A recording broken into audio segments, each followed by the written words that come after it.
Pemerintah daerah diminta tidak saling lempar tanggung jawab soal kemiskinan.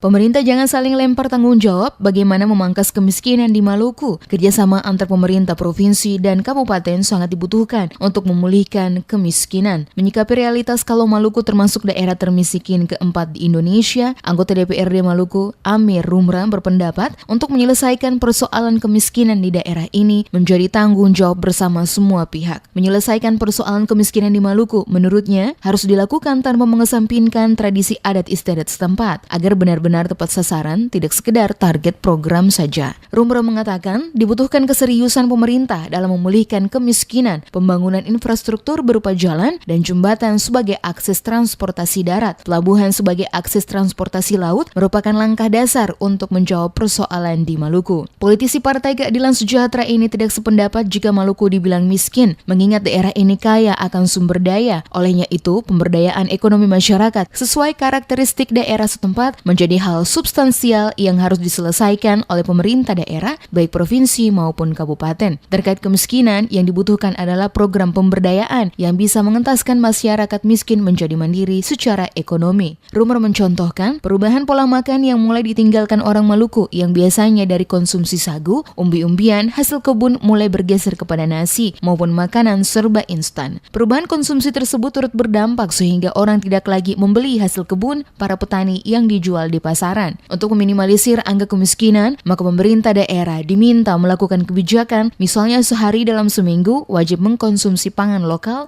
terutama bagi pejabat dan ASN, termasuk memprovokasi masyarakat untuk mengkonsumsi pangan lokal. Jika ini benar-benar menjadi komitmen bersama, maka dipastikan hasil kerja petani dapat dihargai.